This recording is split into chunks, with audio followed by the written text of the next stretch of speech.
दिन भर लगे रहते हैं उन कर्मों के लिए जिनके लिए कड़ी मेहनत करते हैं। उन कर्मों के लिए सुखाया दुख मोक्षाया संकल्प ही है कर्मणि सदा वापनोति हया दुखम निहाया सुखावा। हम लोग दिन भर सुख प्राप्ति के लिए प्रयास करते रहते हैं और दृढ़ता के साथ प्रयास करते हैं। सुबह से शाम तक कमाते रहते हैं कि सुख मिलेगा। सुखाया दुख मोक्षाया क्रियते दंपति क्रिया ततो अनिवर्तिर प्राप्तिर दुखस्य च सुखस्य। पति पत्नी दोनों मिलकर के रात दिन कठोर परिश्रम करते हैं सुख प्राप्ति के कि सुख मिले। कोई दुख नहीं चाहता लेकिन उसके बाद भी पहले दुख सामने खड़ा मिलता है। सुख नहीं मिलता है दुख मिलता है, जबकि दुख के लिए कोई प्रयास नहीं करता, सब सुख के लिए प्रयास करते हैं। इसी तरह से सुख के लिए भी प्रयास करने की आवश्यकता नहीं। जिस प्रकार से दुख मिलता है उसी प्रकार से सुख भी अपने आप मिलेगा। बस वो वस्तु वो चीज करने के लिए प्रयास करना चाहिए जो किए बिना हो नहीं सकती। हरे कृष्णा कृष्णा कृष्णा हरे हरे हरे राम राम राम हरे हरे। ये किए बिना नहीं हो सकता। जिह्वा को एक्टिव रखना पड़ेगा, भगवान के नाम को गाना पड़ेगा, तो सुख भी अपने आप दौड़ करके आएगा। तो इस तरह से भगवान के इस नाम के लिए हमको प्रयास करना है। केचिद केवल्या भक्त्या वासुदेव परायणा। और केचिद शब्द आया है शुरू में ही, इसका अर्थ है कि बहुत थोड़े, बहुत कम लोग इस मार्ग पर चले। ये बहुत कम लोग भक्ति के मार्ग को धारण करेंगे। मनुष्य नाम सहस्त्रेषु कश्चित् दत्ति सिद्धिये। भगवान भगवद गीता में कहते हैं कि लाखों में से कोई एक बिरला मेरे इस रास्ते पर चले, नहीं तो कोई इधर अधिक से अधिक कोई देवताओं की शरण में चला जाएगा। लेकिन अनेक रास्ते हैं। देवताओं की भक्ति में स्वर्ग तक जाएगा, पितरों की भक्ति करोगे पितृलोक में, जो जिसकी भी भक्ति भजन करे उसी लोक में जाएगा। यान्ति देववर्ता देवान पितरान यान्ति पितृवर्ता भूतानि यान्ति भूतेज्या मध्याजी यान्ति मध्याजी नोपि माम। देवताओं की अगर उपासना करेंगे तो देवलोक को स्वर्ग लोक में चले जाएंगे, लेकिन कोई लाभ नहीं है। कुछ दिनों बाद जैसे ही पुण्य क्षीण हो जाएंगे, क्षीणे पुण्य मृत्यु लोकम विशंति, फिर इसी लोक में आना पड़ेगा। पितरों के लोक में जाएंगे तो वहां से भी नीचे आना पड़ेगा।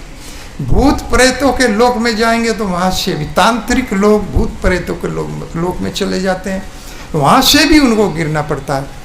अर्थात कोई भी ऐसा लोक नहीं है जो रोकने में सक्षम हो, रोक नहीं सकता। केवल यद गत्वा न निवर्तन्ते तद धाम परमम मम।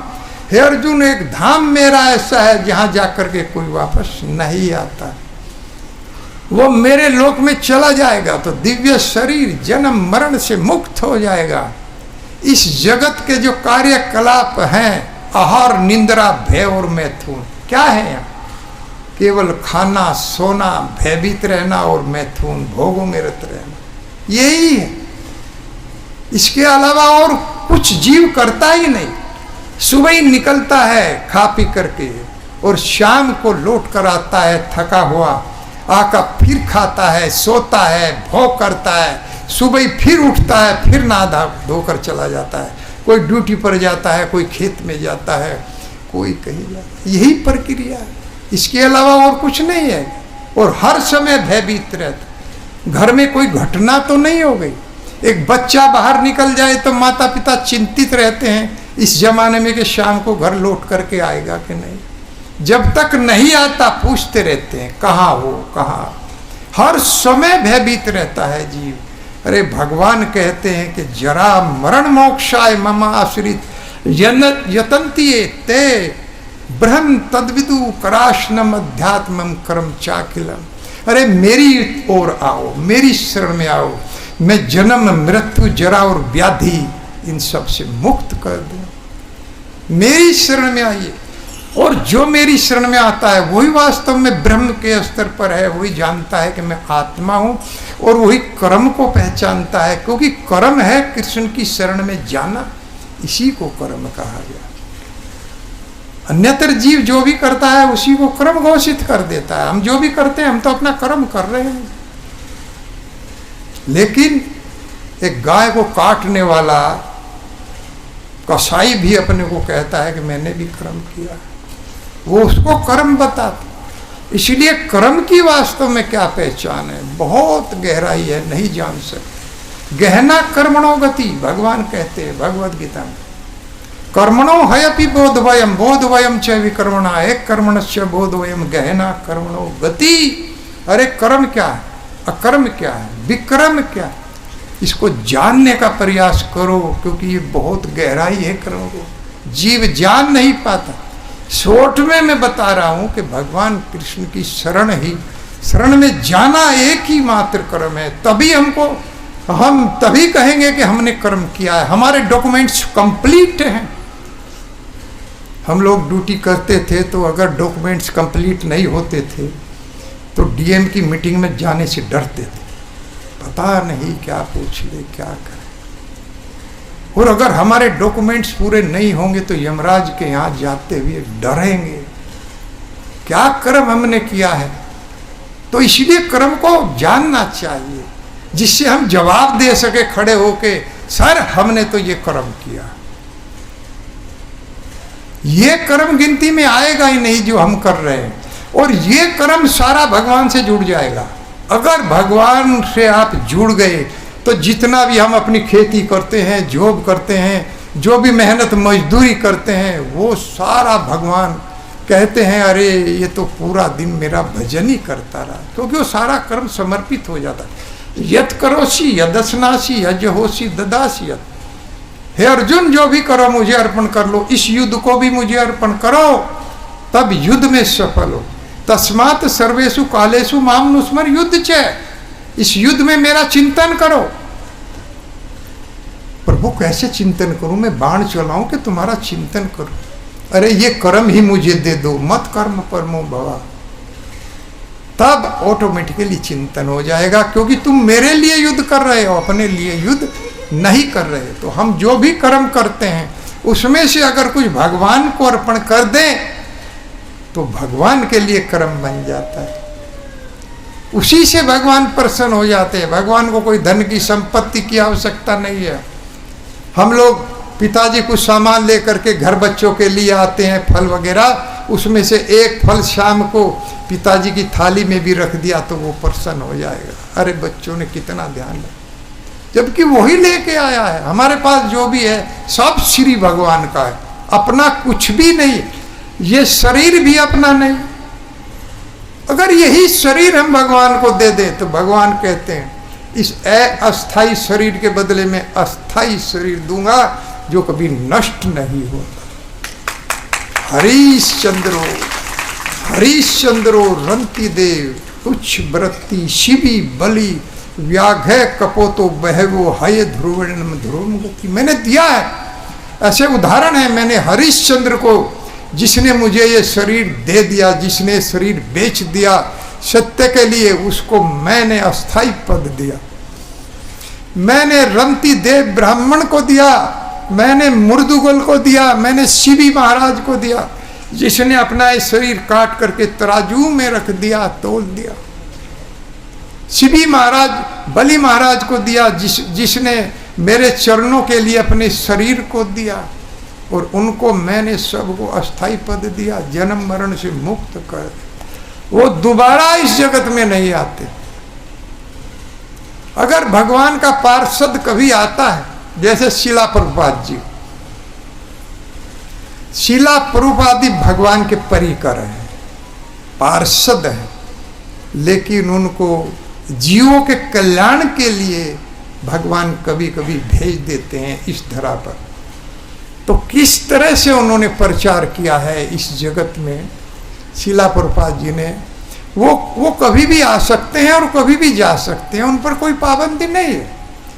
कुछ ऐसे पार्षद भगवान के होते हैं जो कभी भी इस लोक में आके जीवों का कल्याण करते हैं और जब चाहे इस लोक में से फिर गोलोक धाम में चले जाते हैं। जैसे जेलर को जेल के अंदर जाने में कोई प्रॉब्लम नहीं है, उसे पहरेदार जो गेट पे रहता है वो नहीं रोकता, वो चले जाएंगे अंदर जेल में और सिविल ड्रेस में जाएंगे तो कैदी भी समझेंगे अरे ये हमारे ही जैसा है, समझेंगे कि नहीं।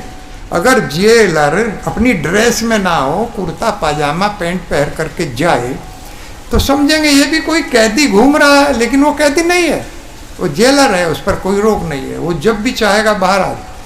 डीएम एसपी इंस्पेक्शन के लिए जाते हैं तो उनको कोई रोकता नहीं है, वे इंस्पेक्शन करने के बाद फिर जेल से बाहर आ जाते। लेकिन कैदी बाहर नहीं आ सकता, इसीलिए जो बद अवस्था का जीव है जब वो नरक में जाता है तो उसको आने नहीं दिया जाता है, वो नहीं आ सकता। तो इस तरह से जो भगवान का भक्त बनेगा वो भगवान उसे अपना पार्षद बना ले। और जो माताएं भजन करेंगी उन्हें भगवान अपनी लक्ष्मी बना लेते, वो लक्ष्मी के पद पर चली जाती, क्योंकि भगवान के यहाँ वैकेंसियों की कमी नहीं है। लक्ष्मी सहस्त्र सत संभरम से विमानम गोविंदमादि पुरुषम तमें भजामी। लाखों लक्ष्मियां हर समय श्री भगवान की सेवा में रहती हैं, एक लक्ष्मी नहीं है, लक्ष्मी सहस्त्र, लाखों लक्ष्मियां सेवा करती हैं। तो भगवान के लिए वैकेंसी की कमी नहीं है, कोई भी माता भजन करके लक्ष्मी के पद पर जा सकती। एक पिंगला नाम की वेश्या हुई, उसने कहा कि अब मैं अपना शरीर बद अवस्था के जीव को नहीं दूंगी, अब मैं अपना शरीर श्री भगवान को दूँ। उसे ज्ञान हो गया, दत्तात्रेय भगवान उसके आंगन में गए थे कृपा करने के लिए, तो तभी उसको ज्ञान। 12 बजे तक वो देखती रही कोई आएगा मुझे सुख देगा, धन देगा, प्रेम देगा, लेकिन देखते देखते आंखें थक गई, कोई नहीं आया उस दिन। और रात के 12 बजे उसने एक गीत गाया, संतम समीपे रमणम रति परदम वित्त परदम वित्त मिमम विहाया अका मदम दुख भयादि शोकम मोह परदम तुझ अहम भजेगा। अरे मैं ऐसे मूर्खों का चिंतन करती रही जिनके पास कुछ भी नहीं है, ना सुख है, ना प्रेम है, ना धन है।